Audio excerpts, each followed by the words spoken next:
के माई जिंदाबाद, भतीजवा के मौसी जिंदाबाद। कि जबरी ना जो बना में रंग डाला दे बरू, लइकवा के सोझना तो बंग बना दे बरू। काहे तू खाली करेला नवा टांकी, आदमी हवा की हम हाथ मांगी। आज से रही पिचकारी तो हर मुर्दाबाद। और भतीजवा के माई जिंदाबाद, भतीजवा के मौसी जिंदाबाद। हटवा की ना ऐसे और कैसे? भतीजा तोर महिला जिंदाबाद।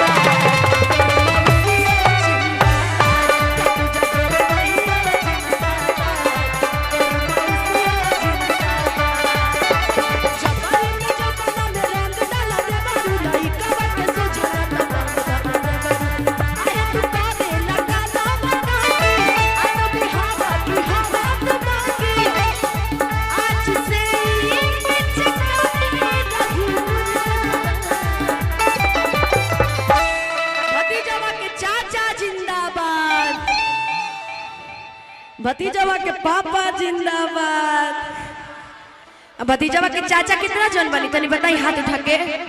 अब भतीजवा के पापा कितना जन बनी? आ तहरा लका बीच वाला हवा क्यों में ना लका?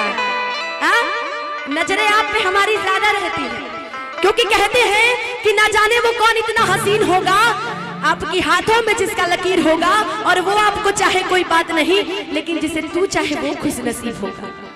तो कितने लोग अपने आप को खुश नसीब समझते हैं? अब मेरे साथ देखिए, बारिश भी हो रही है, बारिश हो रही है ना। कि टिप टिप बरसा पानी, पानी में आग लगाई, आग लगी दिल में तो दिल को तेरी याद आई। तेरी याद आई तो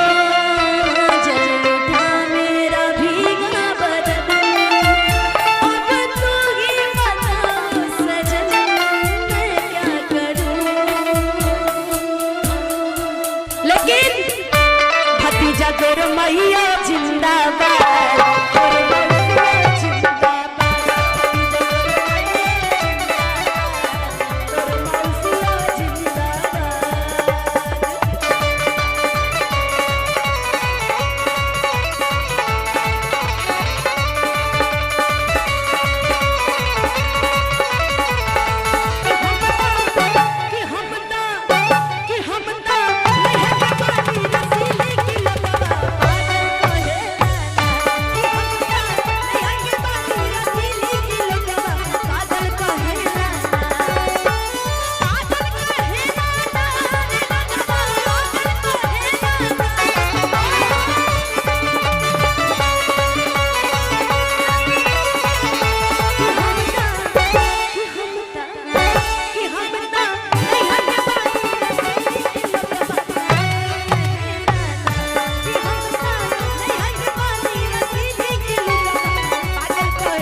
के मौसी जिंदाबाद। और नाच के क्या भतीजा तोर मैया जिंदाबाद।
दिया बुता के पिया क्या क्या किया,